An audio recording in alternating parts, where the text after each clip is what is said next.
champagne.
with the auto industry workers and management leaders. I'm also pleased to be joined by two incredible members of my cabinet, Transportation Secretary Elaine Chao and Environmental Protection Agency Administrator Scott Pruitt. They've been doing an amazing job. They've done a lot of work in a very short period of time.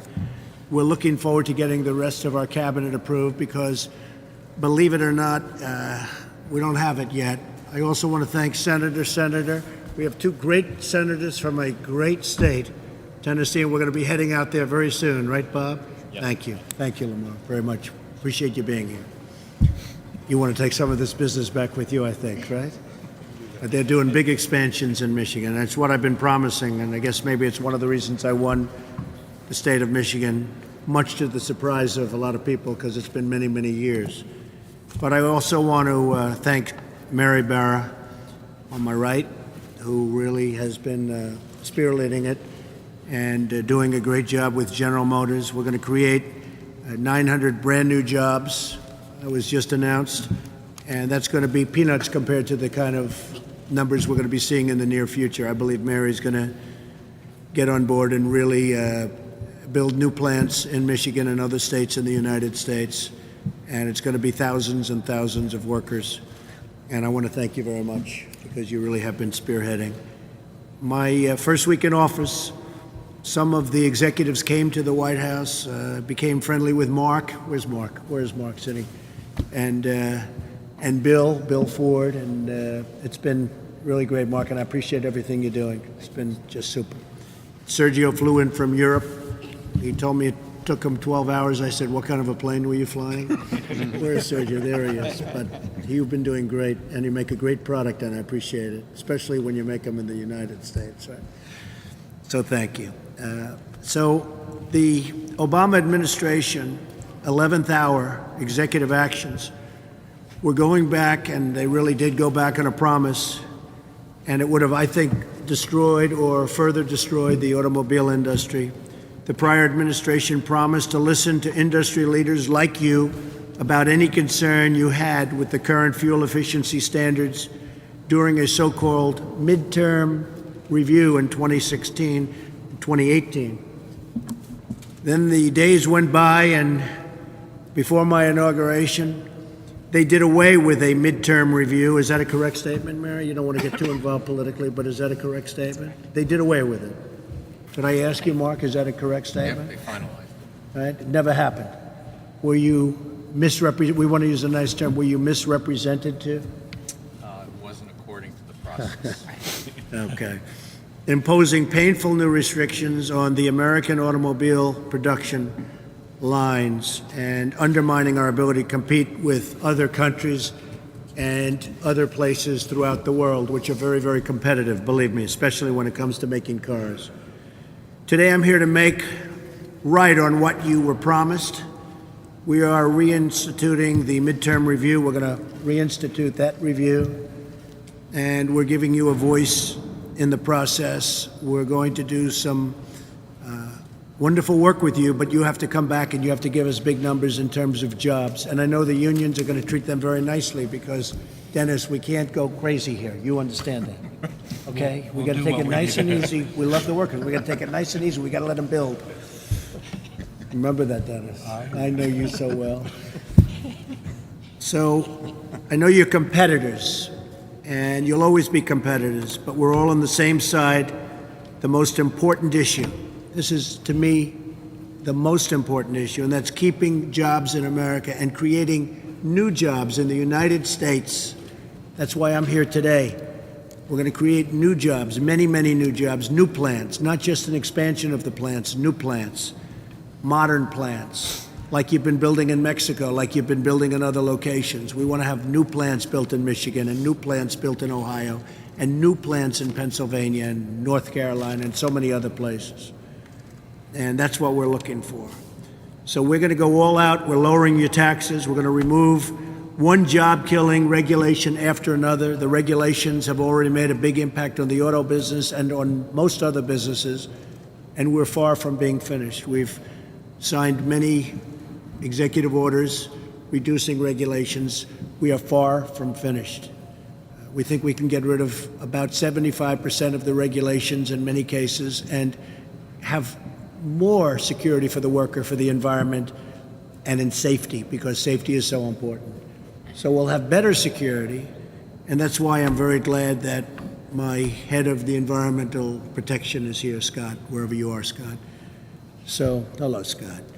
So this is going to be a new era for American jobs and job creation, and a new era, almost like the beginning, for the American automobile manufacturers.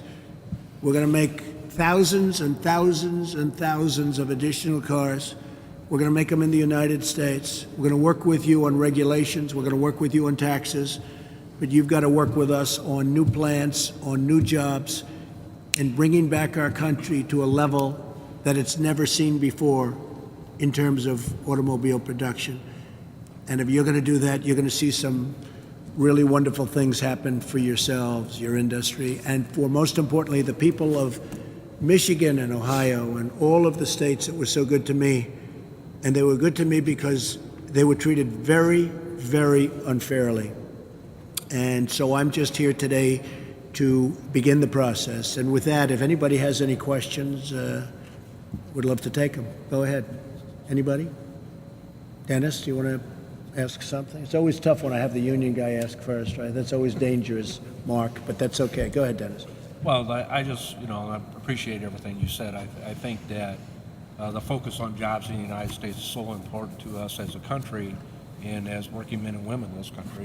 And it's not just jobs, but it's good paying jobs and jobs that we can buy homes and vehicles that we build and everything else. But I do get concerned about environmental standards, and I agree with you that the 2018 discussion that we had and I think it was 2012. Right. When we had a discussion. But we have to have a midterm view because the way we look at it is that we have to deal with the environment. We have to do it in a responsible way where manufacturers are not put in a situation that they cannot invest, but at the same time meet the environmental needs of our nation. So that's a concern. 100%. We agree with you. We all agree with you 100%. But we want you to make great cars, and if it takes an extra thimble full of fuel, we don't want that to stop making. And sometimes it's a tiny amount of fuel. It's a very small thing we're talking about, and we want you to make. I understand your business very well. I understand mechanics very well. I would have been a very good shop steward, but I would have been a good mechanic. And there comes a point at which you are not making great product anymore. It comes a point at which I would even say people end up buying used cars because they work better because of restrictions that are put on your new product. And we don't want to be at that position, and you were being forced into a position where, in my opinion, that was going to happen. So we're going to open it up and we're going to make it good in terms of your workers, which, years ago you had thousands and thousands of more workers making automobiles in this country than you do today. And this isn't just machinery and robotics. This is, the basics. And we're going to change that. And we want robotics. We want all of that to happen. We're going to make that too, by the way. But when I looked at the numbers, I saw thousands, tens of thousands of more workers many years ago than you have today. And we're going to bring that all back. We're going to bring it back for the worker. Okay? Thank you. Thank you, Dennis. Mr. President, on any given day, we're all fierce competitors. And I think the reason you have 18 OEMs or car makers sitting around here is because under your leadership to be able to put this midterm review back on track, which was what we agreed to back in 2011. Well, you weren't treated fairly, because I went to many people, and I'm talking about people that are down the middle. They don't care about anything. They just want a certain fairness, and they were involved. Exactly. And you were not treated. You were misrepresented. And I think to your point, I just want to make clear that what we've asked for and what you've responded to is to reinstate the review.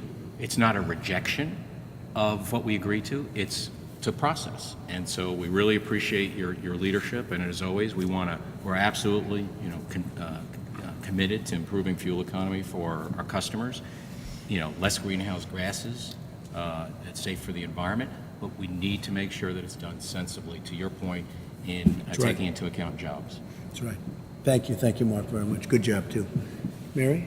Yeah, I would say echo the comments. I think by opening up the midterm review, we can look at all the development and technologies that have been developed in the last 5 years and the way the industry is changing, not only with ride sharing, with higher use, so we can actually accomplish and do the right thing for the environment, do it more effectively, that supports jobs and supports new technology. So I think it is very beneficial that we have this discussion and find the pathway to do the right thing, and I think we can. And you have to compete with other countries, too. and we're going to make you so competitive that the only ones you can blame are going to be yourselves. You're not going to blame government anymore because you're not doing well against certain countries. You know, I'm so impressed with the people. I'm looking at Toyota, I'm looking at Kia, I'm looking at all these great car companies, Volvo. It's so impressive. Then I look at Reince. I'm blessing. I'm always. You should run a car company. He probably will end up doing that in a long time, but maybe not. I don't know. He's done a great job, Reince. But I thought we could go around the table and we could start with our great Senator Bob Corker and just introduce yourself real quickly and we'll all know who's here. Yes, sir. Bob Corker, Tennessee. I'm glad to be with you. Thank you. I know that the automobile industry plays such a huge role in our nation, and I'm glad to see it flourishing here as it is in many places across the country, and honored to be with all of you. Thank you. Thank you for being here, Bob. Thank you, Mr. President. I'm David Giannakopoulos with Volkswagen Group of America. I'd like to thank you and Secretary Chow and Administrator Pruitt for reopening the midterm review. We think there's a real opportunity for harmonization of standards. We do think it's important to reduce greenhouse gas emissions and protect the environment, but this process is important by itself, and there are some opportunities there for flexibilities that can help us to comply and achieve the benefits. I also just want to say that we're proud to be in Tennessee and to be represented by Senator Corker and Senator Alexander through our factory in Chattanooga. We've got 7,000 employees there in the country and 3,500 there, and we'd like to grow our presence in the U.S., and we look forward to working with you. Thank you very much. Thank you. It'll be a very fair review, too. Thank you. Yes, sir. Good afternoon, Mr. President. I'm Bob Kaiser. I'm the CEO of Gallagher Kaiser. We engineer and manufacture the paint shops. I'm a strategic supplier of General Motors. Because of General Motors spend in the United States, in the last 4 or 5 years, I've been able to employ approximately 4,000 to 5,000 people at any given time. And I thank you for everything you're doing for the automobile industry. I've been in Detroit my whole life. I've seen the ups and downs, and I think the nation is much better when the automotive industry is thriving. Thank you. Are the paints today as good without the lead content? You know, you used to have a high lead content. Yes. And I have heard that paints today maybe are not as good as they used to be because of what's been done. Are paints today as good as they used to be or not? Yes, they're a lot better, I would believe. You think so? Yes. Okay, that's great. And less harmful to the environment. Good, okay. Thank you, Mr. President. Jerry Flannery from Hyundai Motor America. We're based in Southern California. Sure. We last year sold over 700,000 cars in the United States, and we proudly built 400,000 of those in Montgomery, Alabama. As you know, we committed $3.1 billion further investment in the United States over the next 5 years between Hyundai and Kia, and we hope to bring more jobs, working on automation, research and development. Look forward to working with you. Thank you for your leadership. Thank you, Jerry. It's a big investment you're making and all about it. Thank you. And you'll be very happy. You're going to be very happy. Thank you. Thank you for your leadership. John? Good afternoon, Mr. President. Thank you very much for joining us here. John Maddox, the President and CEO of the American Center for Mobility here at Will Run. We're a technology startup. We are focused on automated and connected vehicle technologies. We're building a proving grounds here right at Will Run, taking advantage, continuing the spirit of innovation here, really focused on making a place that auto companies and technology companies and government agencies can use to develop the technology very rapidly. We also see automated technology, connected technology as critical for competitiveness in the auto industry. We know other countries are following our lead. And you're going to need a lot of approvals for that because that is a very tough situation. I know you're having a tough situation in certain states. Not in Tennessee, I don't think. They have the autonomous cars without driver. So it's going to be very interesting, but we're going to help you. That's right. We're going to help you as much as we can. And Michigan and the auto industry can lead the way. Thank you. Mr. President, Jim Lentz from Toyota. Thank you very much for being here today and listening to the industry. The midterm review, fair and thorough, is very important. As we look at what's happening in the industry, smart regulation is really what we need to think about. It's very complex today with what's going on with emissions in CAFE. It shouldn't be complex, by the way. Yeah, I would agree. It shouldn't be. It's not a complex subject. It's going to be great regulation, but it's going to be fair. Yeah. But it won't be complex. It'll be better for the environment. It'll be better for safety, but it won't be complex. And I think as we look at future regulation around autonomy, around connected cars, other issues that the industry is going to face, that same idea of smart regulation, I think, is really going to work. You know, we have headquartered our autonomous unit here in North America, $1 billion investment in artificial intelligence, as well as our connected car company is going to be here in North America. So you will see jobs. You got to build those new plants here, though, Jim. You know what I'm talking about, right? Understand. I know I gave you a hard time, but you got to build them here. Okay? Understand. All right. Michael? Thank you, Mr. President. It's an honor to be here. Really appreciate it. Proud to represent Kia Motors and our 3,000 employees down in West Point, Georgia, building the Sorrento that you had an opportunity to see there. We opened that plant back in 2009. 360,000 cars built per year, 3,000 employees, 15,000 indirect employees. So really appreciate it. We did it in the height of the recession, took an economic depressed area, and now it's booming. So more jobs coming. Great, Michael. Thank you. Appreciate it. I heard that. I just want to thank you for being here today. I think my colleagues have expressed all our collective concerns. There's not much I can add, but thank you for coming. I think it was important. Thank you, Sergio. Governor? Yeah, well, thank you for coming, Mr. President. It's exciting to have you here at the American Center for Mobility. This is going to be the world's best test site for autonomous intelligent vehicles, and it's critically important to our future, and you're helping build that with your thoughts about tax reform, regulatory reform. That's how we've helped bring Michigan back, and we look forward to working with you in great partnership to show how we can lead the world. So thank you for being in Michigan. Good. Thank you very much. Thank you, Governor. Mr. President, today is a win for the American economy and the American worker. Thank you. Thank you very much. And keep up the good work. Mary? Well, again, Mr. President, thank you for this opportunity. I think the team has stated it very well, but I want to reinforce, you know, we can do the right thing from an environmental perspective. We can do it in an efficient way. We can make sure that we're preserving and even growing jobs. So I see this as a huge opportunity, and I hope that we can include that in the dialogue. Good. It will be. You okay, Dennis? You want to go I'm again? fine. You know, Mr. President, I'm glad you're here. I'm really happy to hear that we're going to continue to work on the environment. The only thing I would like for you to change a piece of your discussion when you say we want you to build your factories here and be UAW members so we can have a great partnership, right? I understand that, Dennis. We want the workers to rise too. Some right? things never change, right? We want the workers to rise. We do. Right? Workers are going to rise. Believe me, they're going to have so many options and so many jobs. And we appreciate your support too, Dennis. I got to convince the senator down there.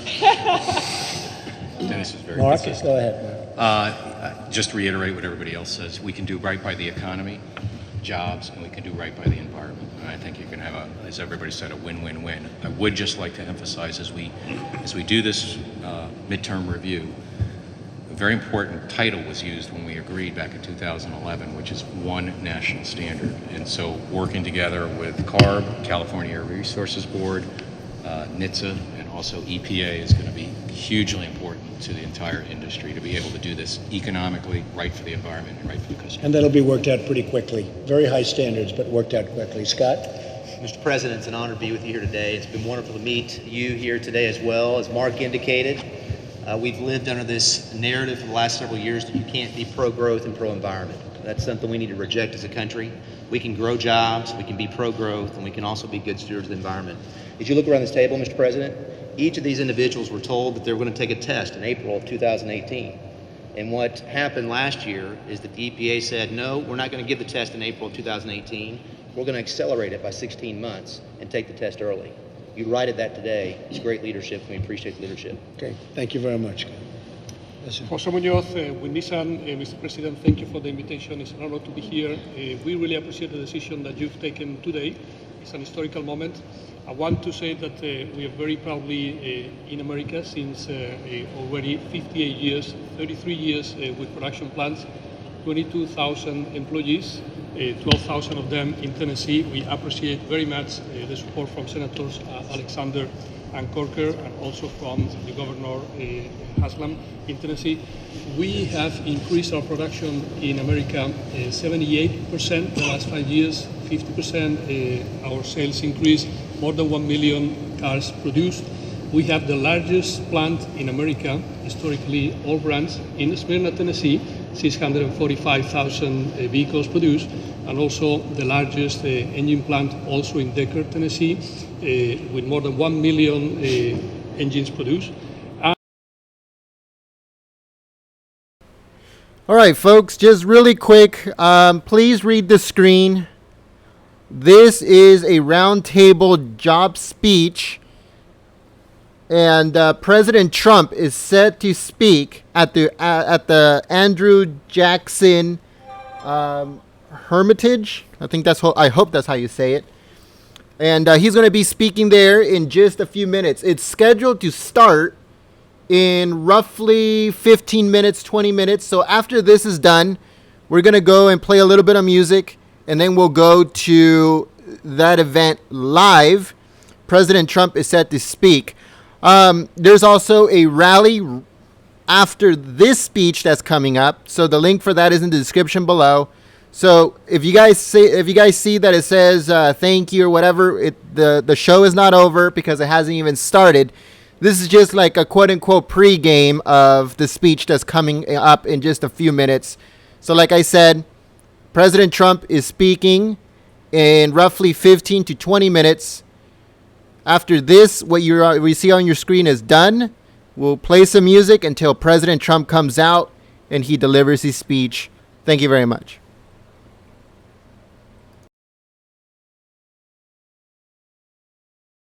And we've been the first ones in implementing a plant in Mississippi. Thank you very much again. What percentage of your cars are made here versus Japan?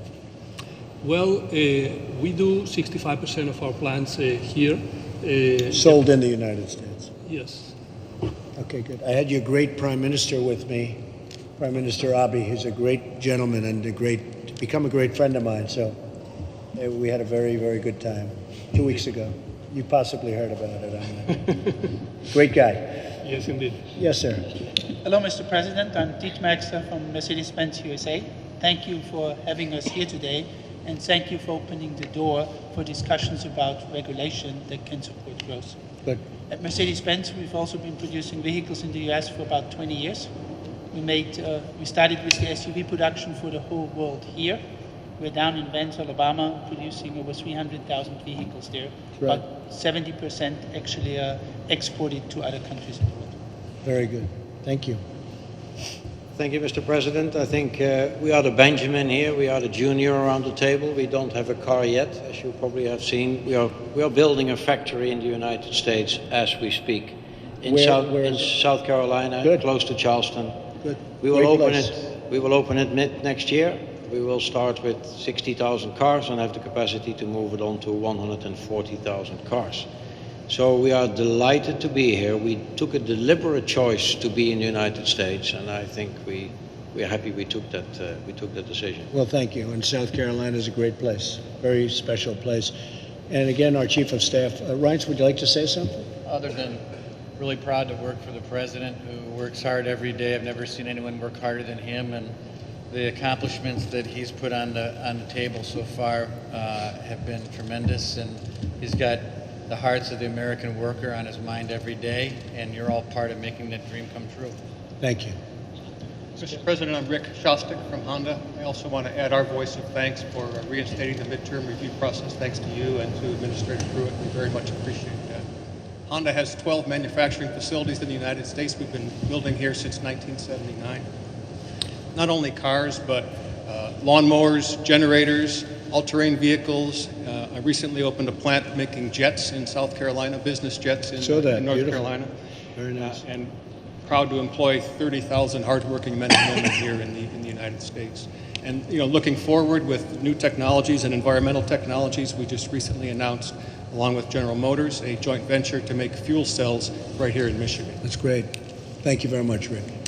Mr. President, I'm David Dunk from American Axle Manufacturing, Tier 1 automotive supplier of driveline, drivetrain, and metal form products.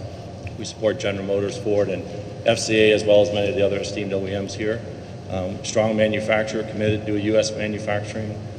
We're in the process of acquiring another U.S.-based company. We'll be adding an additional 30 U.S. plants to our portfolio today, which is over 20. We'll have 25,000 associates as part of our organization when it's all said and done. So we're very committed to U.S. manufacturing, very committed to your agenda, and I'm glad to be with you and support the team. Great company, too. Thank you. Mr. President, I'm Steve Miller, and I'm CEO at International Automotive Components. We have 80 factories around the world and serve all of the major automakers near their place of business. You hired my boss, Wilbur Ross, to join your cabinet, which I'm grateful. Smart guy, right? Smart? He's going to deal with the trade issues, and he understands Sure. them deeply. Our industry is inherently a global supply chain, Right. and we need to make sure that America is treated fairly, but that should not stop the benefits that all people get from Well, you do know trade. that we are not being treated fairly, though. You do know that, right? Yeah. I think better than anybody. Thank you very no, much. America is not being treated fairly by the world, and it's going to be treated fairly, believe me. Senator? Thanks, Mr. President, for bringing me to Michigan, where auto jobs are growing. When we leave here, we'll be going to another state where they're growing, Tennessee.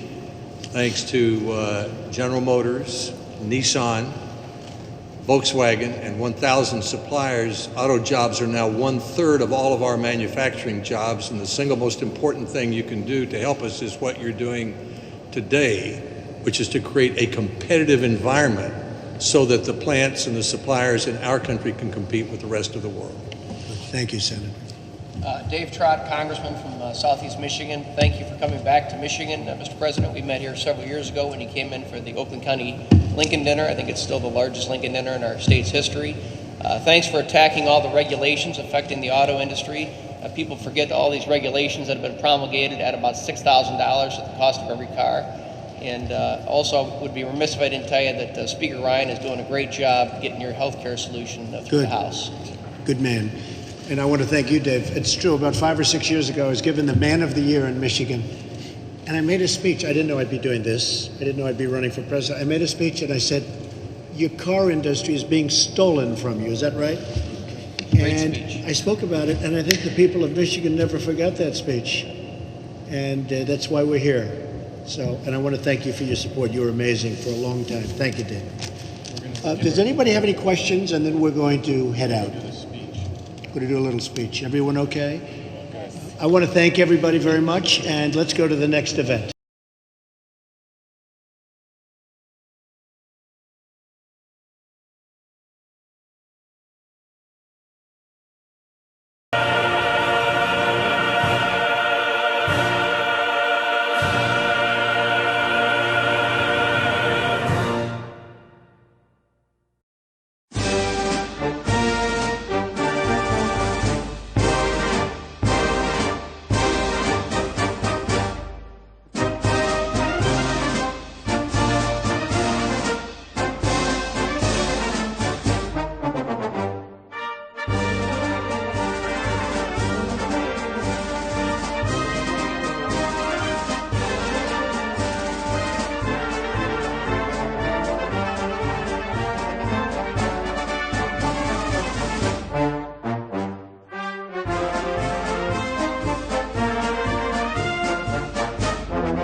Wow.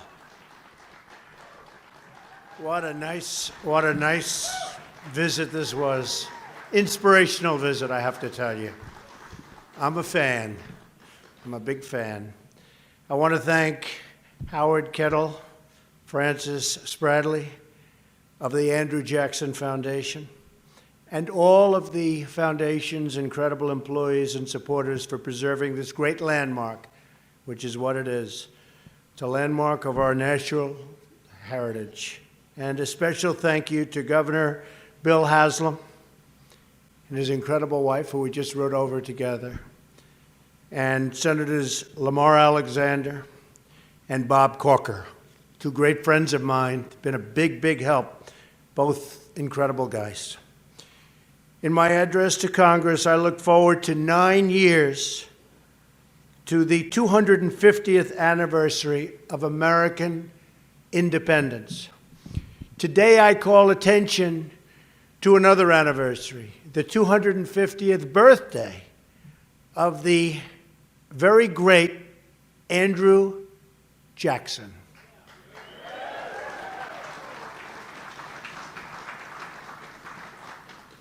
And he loved Tennessee, and so do I, to tell you that. On this day in 1767, Andrew Jackson was born on the backwoods soil of the Carolinas. From poverty and obscurity, Jackson rose to glory and greatness, first as a military leader and then as the 7th President of the United States. He did it with courage, with grit, and with patriotic heart. And by the way, he was one of our great presidents.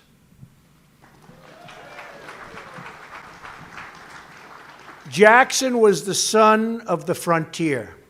His father died before he was born. His brother died fighting the British in the American Revolution. And his mother caught a fatal illness while tending to the wounded troops. At the age of 14, Andrew Jackson was an orphan. And look what he was able to do. Look what he was able to build. It was during the Revolution that Jackson first confronted and defied an arrogant elite. Does that sound familiar to you? I wonder why they keep talking about Trump and Jackson, Jackson and Trump. Oh, I know the feeling, Andrew. Captured by the Redcoats and ordered to shine the boots of a British officer, Jackson simply refused. The officer took his saber and slashed at Jackson, leaving gashes in his head and hand that remained permanent scars for the rest of his life. These were the first and far from the last blows that Andrew Jackson took for his country that he loved so much. From that day on, Andrew Jackson rejected authority that looked down on the common people. First as a boy, when he bravely served the revolutionary cause. Next as the heroic victor at New Orleans, where his ragtag, and it was a ragtag militia, but they were tough. And they drove the British imperial forces from America in a triumphant end to the War of 1812. He was a real general, that one.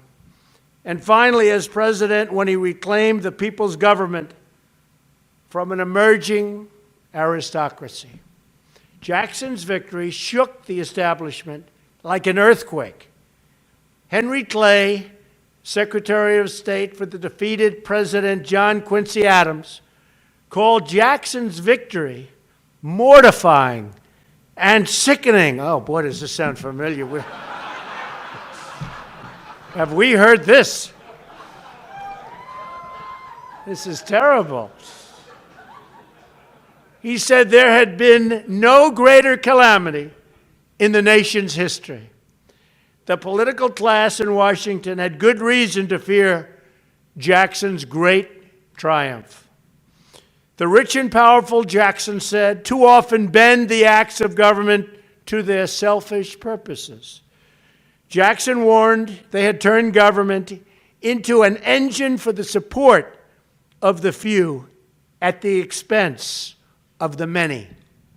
Andrew Jackson was the people's president, and his election came at a time when the vote was finally being extended to those who did not own property. To clean out the bureaucracy, Jackson removed 10% of the federal workforce. He launched a campaign to sweep out government corruption. Totally.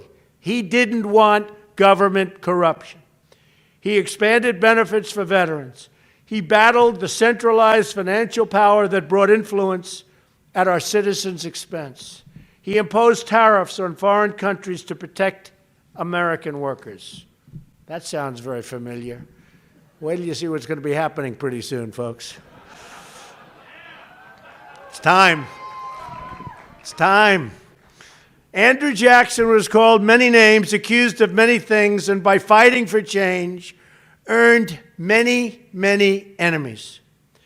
Today, the portrait of this orphan son who rose to the presidency hangs proudly in the Oval Office opposite the portrait of another great American, Thomas Jefferson. I brought the Andrew Jackson portrait there. Right behind me, right, boom, over my left shoulder. Now I'm honored to sit between those two portraits and to use this high office to serve, defend, and protect the citizens of the United States. It is my great honor, I will tell you that. From that desk, I can see out the wonderful, beautiful, large, great window to an even greater magnolia tree, standing strong and tall across the White House lawn. That tree was planted there many years ago when it was just a sprout, carried from these very grounds, came right from here. Beautiful tree. That sprout was nourished. It took root. And on this, his 250th birthday, Andrew Jackson's magnolia is a sight to behold. I looked at it actually this morning. Really beautiful. But the growth of that beautiful tree is nothing compared to the growth of our beautiful nation. That growth has been made possible because more and more of our people have been given their dignity as equals under the law and equals in the eyes of God. Andrew Jackson was a military hero and genius and a beloved president, but he was also a flawed and imperfect man, a product of his time. It is the duty of each generation to carry on the fight for justice. My administration will work night and day to ensure that the sacred rights which God has bestowed on his children are protected for each and every one of you, for each and every American. We must all remember Jackson's words that in the planter, the farmer, the mechanic, and the laborer, we will find muscle and bone of our country. So true. So true. Now we must work in our time to expand, and we have to do that because we have no choice. We're going to make America great again, folks. We're going to make America great again. To expand the blessings of America to every citizen in our land. And when we do, watch us grow. Watch what's happening. You see it happening already. You see it with our great military. You see it with our great markets. You see it with our incredible business people. You see it with the level of enthusiasm that they haven't seen in many years. People are proud again of our country. And you're going to get prouder and prouder and prouder. I can promise you that. And watch us grow. We will truly be one nation with deep roots, a strong core, and a very new springtime. of American greatness yet to come. Andrew Jackson, we thank you for your service. We honor you for your memory. We build on your legacy, and we thank God for the United States of America. Thank you very much, everybody. Thank you. Thank you very much. Thank you.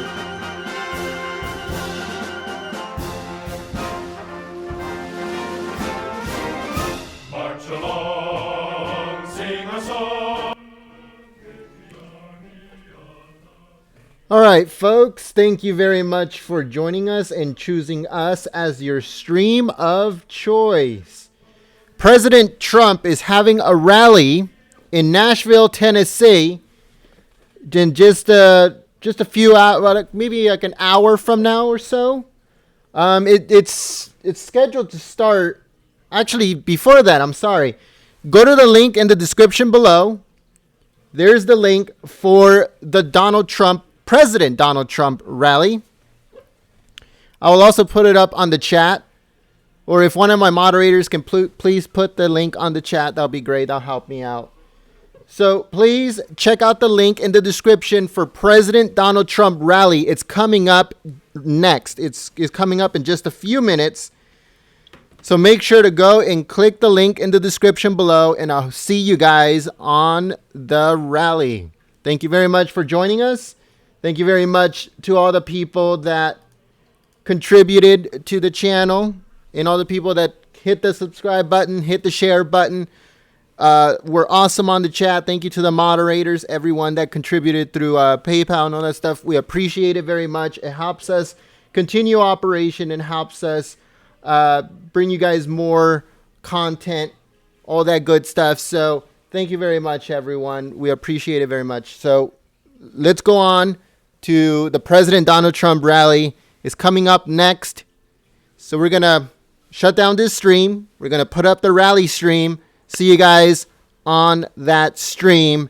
Again, the link of it is in the description below. You'll see it with little asterisks. So go over there and join us on the chat. Thank you very much, everyone. See you guys soon.